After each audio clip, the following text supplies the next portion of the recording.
Hello, welcome to Tub Talks with Damon on location at the Belvedere Guest House in Cherry Grove. I'm here with the owner, Julian Dorcelien. How are you? Doing good. How are you? Thank you so much. I'm great. Thank you so much for taking some time to chat with me Well, at welcome the Belvedere. to the Belvedere. Welcome. I love this place. As people who haven't been here or people who have been here can see, this is a majestic getaway. It's sort of this dreamy getaway from what's already kind of a dreamy getaway here at Cherry Grove. On Fire Island in general. Yeah. So Julian, I do ask every guest before we start, what Okay. do you like most about your body?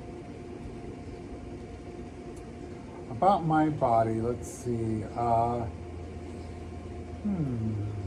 Interesting.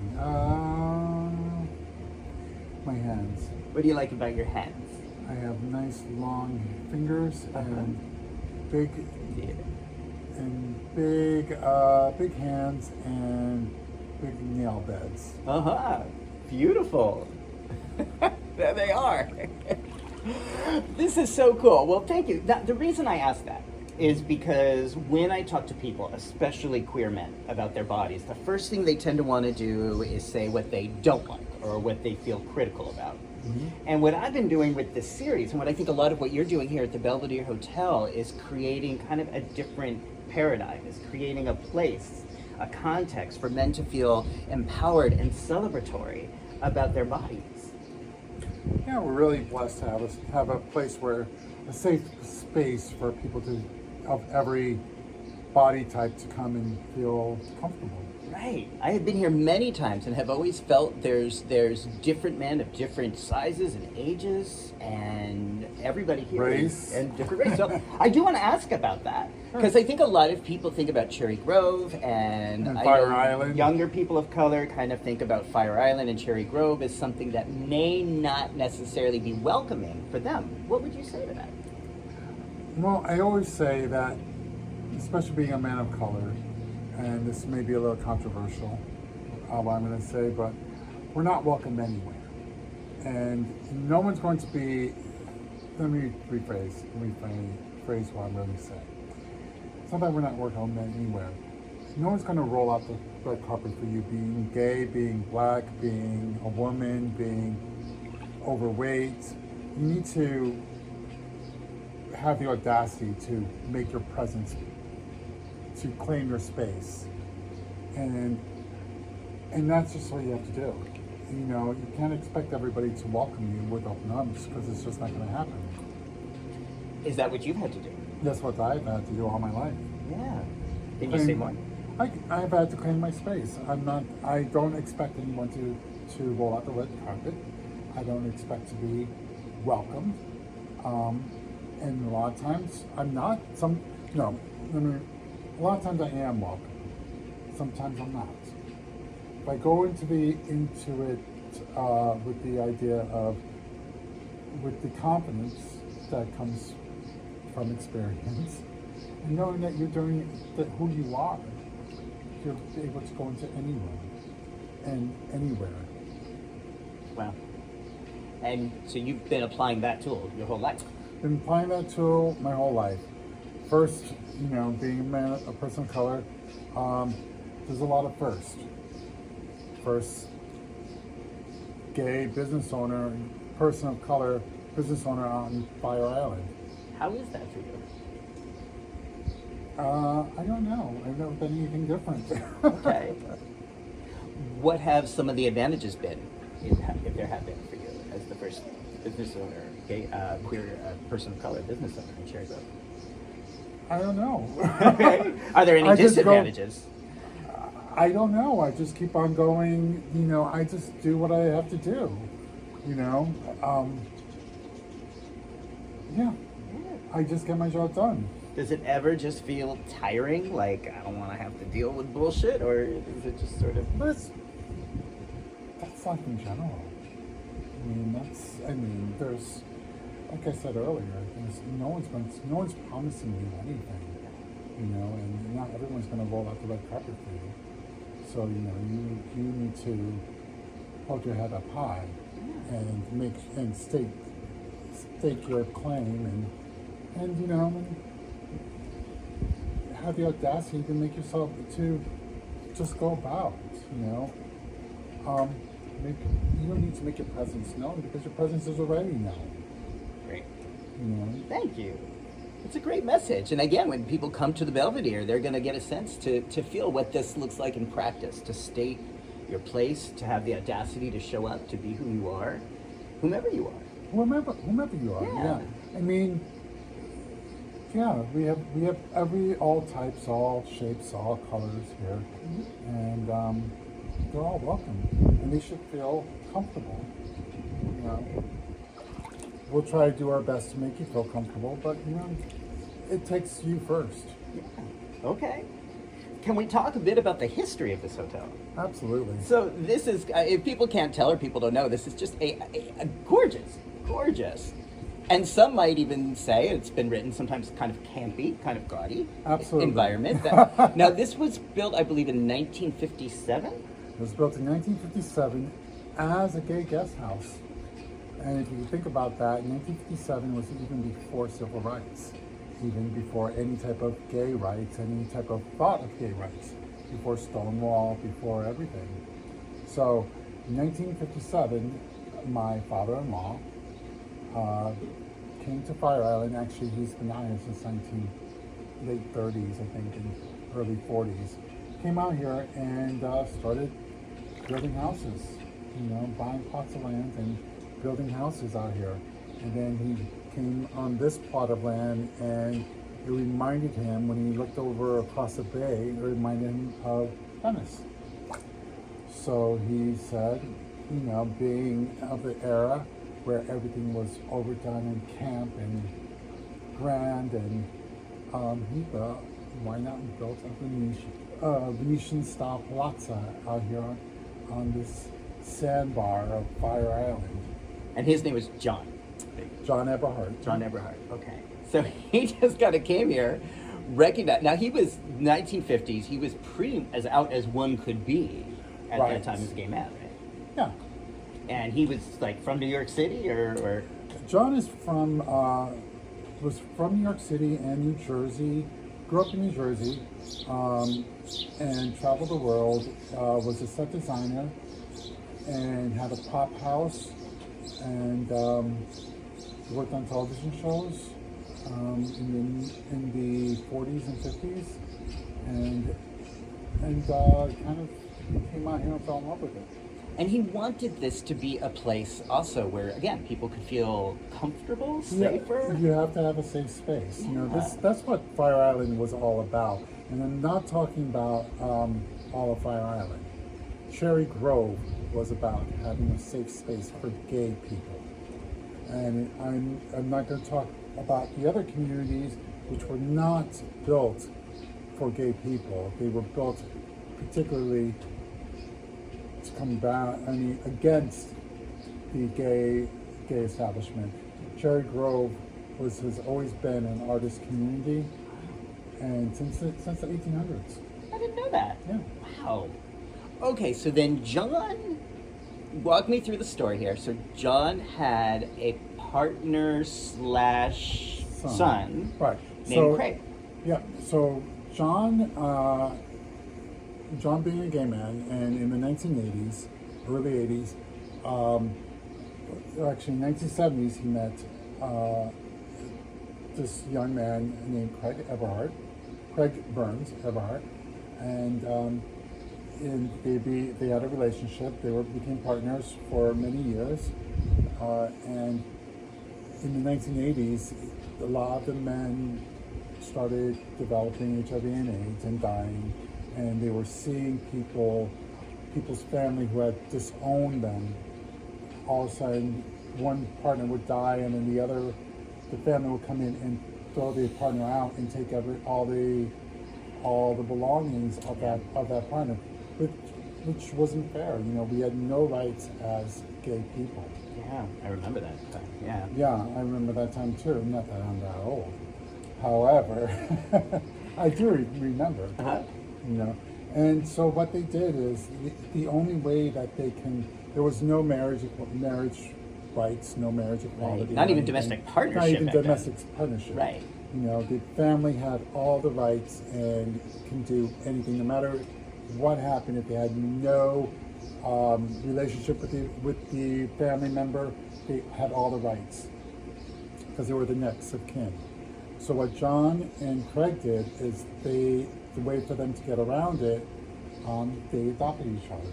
Mm-hmm. And Craig's family had to agree with it, and he did, and they became one of the first people to adopt each other in the early 80s. That's beautiful. And again, I know people who maybe didn't live through that don't realize that that was legally and emotionally a very common practice, because if someone like John had something that he wanted to give or pass on to a partner, there was no legal safe way for him to do that other than through an adoption. Yeah, the next of kin. Yeah. And people always argue, you know, well, you could have left it in the will and everything like that. Those The got wills fucked up. Those got wills contested. fucked up. Yeah. Yeah, they got contested all the time, and all the time they would lose. Yeah, that was common. You know, I started working in this field in '91 and working in HIV organizations, and this was still much of the trauma on top of the trauma was not only to lose someone you love, but then often to be left homeless and desolate after that. Yeah. So I love the way that they were thinking ahead, and you said they were like the first or one of the first couples to go through this process They of were adoption. one of the first couples to go through that process. Wow. Yeah, and this was also in Florida. Florida. Yes. So, you know, Which is where we might have to start using this again, based on the way things are going you in know Florida. something? It's always that's the pendulum swings. Yeah. So then you met Craig. I met Craig 20 years ago, And John was still alive. John was still alive. Uh-huh. John and Craig also, you know, over the years, you know, partners, break up. You know, they move on, they grow up, but they remain. They had their falling outs, and then through some events of some sort, they became reacquainted, and they became more like father and son. And then what happened was John had a heart attack, had a stroke, and the first person he called was Craig, and Craig found himself dropping everything and being right there by his side and helping him through ever since. When did you meet Craig? I met Craig maybe a year after that happened. Okay. Yeah. So then John passed away in 2014. Yeah. When and how did Craig pass away? Craig passed away in 2018. Yeah. Craig passed away of cancer in 2018. And Craig and I were married in 2012, I think it was, when it became legal. So you had the ability to legally marry by that point. Yeah. You and Craig were married. Yeah, when was it passed? So federally, 2015, but different states, like New York State adopted it in 2011. Okay, so then we got married in 2015? Yeah. It just seems like so much longer. What? You mean because of our... Time just goes by so quick. I guess, you know, for you youngins, you know, it's like the older you get, the quicker the time goes. Now, how old are you? Oh, you don't have to answer, but how old? Oh, I'm 50. You're 50. Yeah, 51. 51. I'm 52. And I don't know about you, but for me, the 50s just feels like sort of a weight was lifted. Like whatever remnants I had of giving a fuck about what other people think of me were pretty much just gone by the time I turned 50. Well, did you feel that at all? Yeah, something about the weight. Yeah, the weight. It wasn't lifted. It was more like put on for me. How so? I gained 30 pounds and just like. And, Now, do you worry about that? Yeah, I do. You know, to be honest, I do.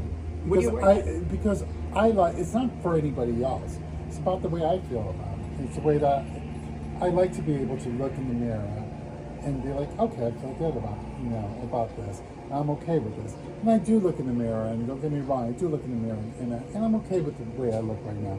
But I know that my very best is at this part, at this weight, and at this thing. You know, so it's just a personal thing. Okay. It's not for anybody else, but it's for myself. I understand. You know, it's interesting because I know I'm aware that there's a lot of erotic attraction drawn your way.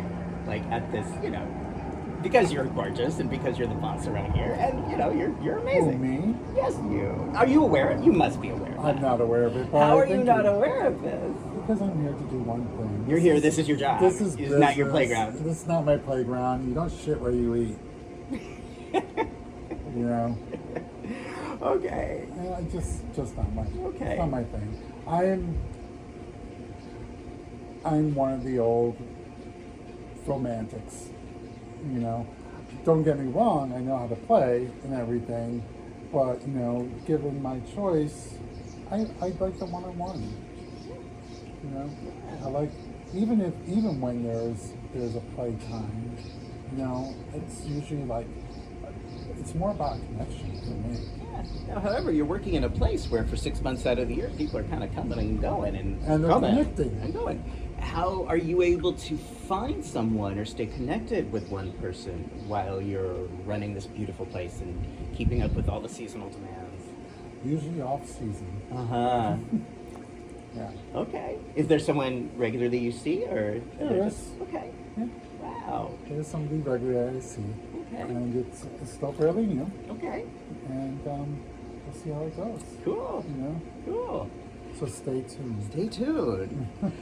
So just getting back to Craig, he passed away, and then you became the owner, proprietor, the yeah. proprietor. And what did that mean to you at the time to carry on the family name, the legacy, the spirit of Belvedere in 2018? Well, just like what you just said, it means everything. It means continuing the spirit, continuing the legacy, continuing the history. You know, it's a I guess some would call it a heavy load to bear. But I've been doing this for so long, I don't know anything else. You know, I've been here for, you know, since I was a wee lad. Wee lad. And did I understand that you were a TV producer before this? I was. Yeah. And didn't love it too much, as I can tell. What did you not love about it, or what didn't? You know, it's difficult when you're in television, and I was in television. John was in television. I was also in real estate, but the thing about being in television is you're hot for a second, but there's always somebody right behind you who can do your job just a little bit, who's a little bit younger, and who could do it for a little bit less. Mm. And how was that for you? And that's what I found. You know, Did not like that. did not like it because there's a lot of people who want to be in television. Yeah. They think of the glamour of TV and the prestige of it, and it's like, whatever. Wow. You know? So here you are the boss. You're the owner. No one can replace you. I mean, it's perhaps someday, but right now Everybody could be replaced. everybody can be. But you are the Everybody one can be who's replaced. pretty much calling. Like this is the place where you are the one who's making decisions. You're in control, and you're dealing with a lot of stuff. Yeah, I am blessed with a great staff. Uh-huh. And I am nothing without my staff. And if you come to the Belvedere, you would know the staff really tries to go above and beyond to meet your needs. Wonderful. And I'm blessed with a great management staff, great maintenance staff that have been with me for many years, and that have been with me and Craig for many years, and they know the way things go.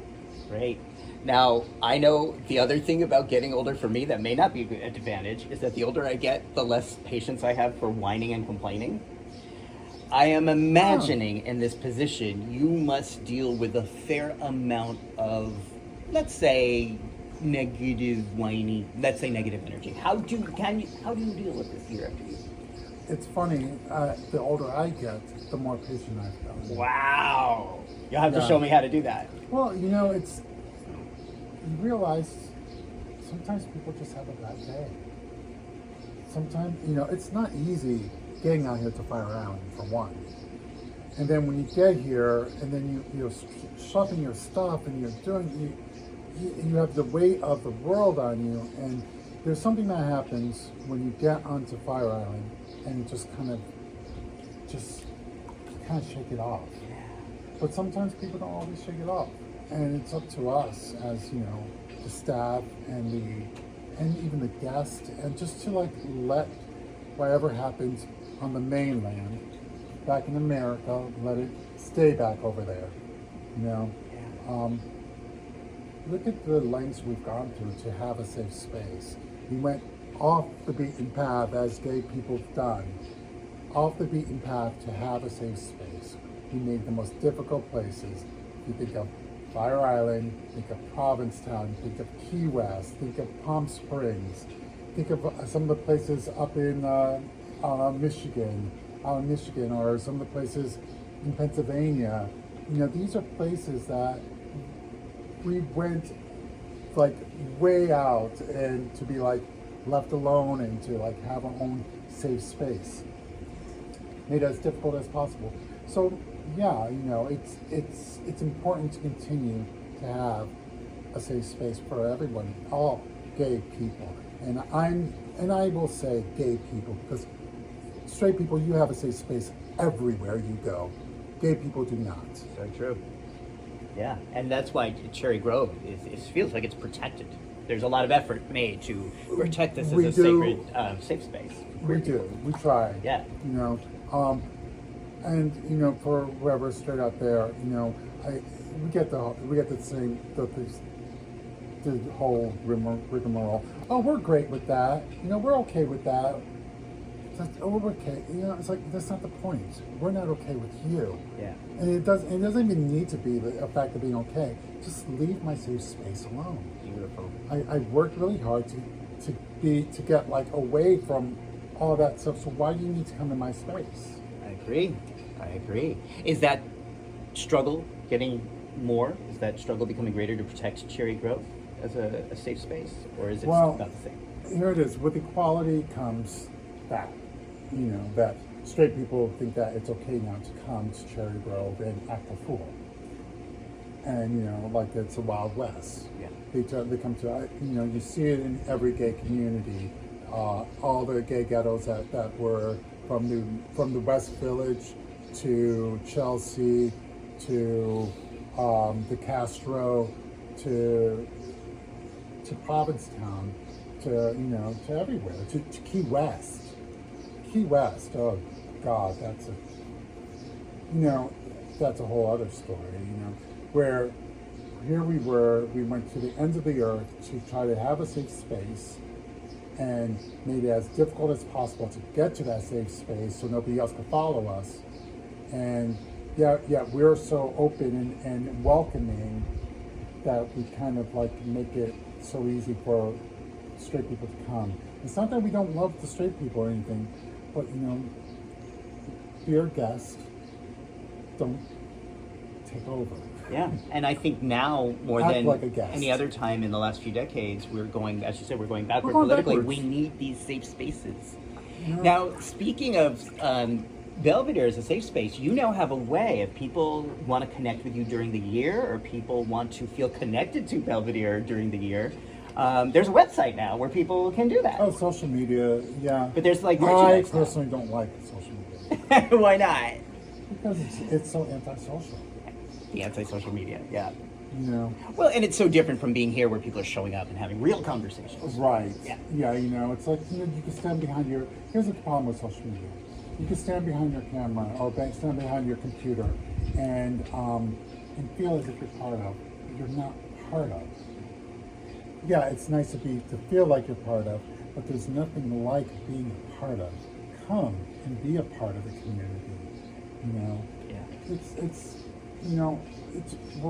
welcome. I like social media on certain things. For me, I'd rather be a doer than a looker.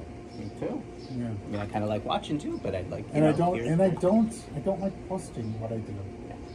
Yeah. I don't think it's anybody's business personally. I don't think it's this is just me and my philosophy. Mm-hmm. I don't think you really want to know what I eat in the morning.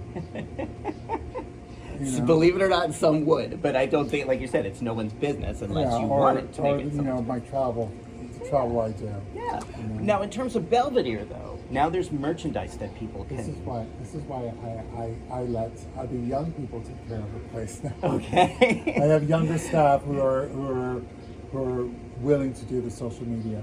So there's now, if people want to be part of or support Belvedere during the year, they can buy some of the merchandise. Oh, right. They can buy some shirts, some tote bags. Well, this year, you know, we collaborated along with other businesses in Cherry Grove and on Fire Island, including the Pines, collaborated with Coach Luggage and came out with their Pride collection featuring the long-standing businesses on Fire Island, in Cherry Grove, and in Pines. Beautiful. So the link to that will be right below this interview if you're watching this on YouTube. Yes, so please go grab the bags and let them know that you want more.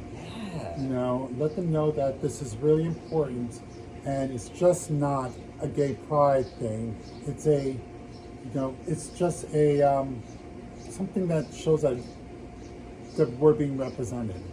You know, it doesn't need to be. I'm not saying get like every flashy color thing or stuff. Just something strong that they see. You know, and that's the most important thing. Yeah. And this is just Coach too. Don't do it for a month. This isn't like some gimmick. These are people's lives. You know, let them know that they're seen. Beautiful. Is there anything else you want people to know about you or about Belvedere or about this magical, I think, spiritual environment we're in right here?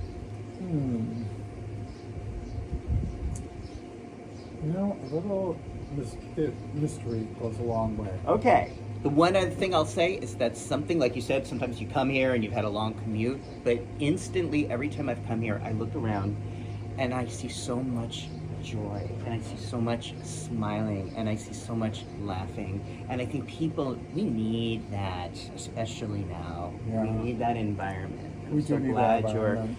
keeping that, the energy here is for people to have that. One of the great things about having a clothing optional place is that when you take off your layers, everyone's on the same page. Which is why I do these Tough Talks naked. Because it's a different way of connecting. It's a different way of having conversations with people. And that's why, you know, I like to stay here because I don't have to wear clothes. It's a different way of just, even if it's just a generic, like, conversation. Hey, where are you from? It's such a wonderful way to be with people. It's really connecting, just like hi, you know, like eye to eye, and, you know, whichever way, wherever else you want to look. But, you know, it's like a good way to connect. Beautiful. Well, I want to thank you so much. The links to the merchandise and to the website are going to be right below. And I want to thank you for taking some time out of your busy day to come here. This is going to be airing in the beginning of June. And again, if people are making their summer plans, even into the fall, you're going to be open through... Well, we're open until October. Okay. You know, and September is the lost month where people just don't think about the beach. And it's the most beautiful time of the year. You get your warm and hot days and your cool nights. And the ocean is the warmest in September because it takes that long for it to heat up. Yeah, beautiful. So I'd say consider Belvedere in your plans. You get to see Julian and this amazing site and be part of this. And don't forget our great staff. The great staff, really, really friendly, and this shared history. And I feel like you can feel the joy, you can feel the history, the resiliency, and the beauty of the queer community. That's how I feel when I'm here. Yeah, so we're really blessed, you know, to have a space. I'm very blessed to have a space like this, be able to to open it up to the community and to provide the safe space. Wonderful. All right, everybody. If you like this, subscribe down below. Watch more Tough Talks. There's like 105 episodes now, or maybe more than that. And, you know, again, just to have these conversations with your friends about what it means to feel like you're part of history, celebration, nudity, connection, what all these things are going to mean to us in the years ahead. I'm excited about that. Yeah, I am too. Yeah. All right. Thanks, everybody.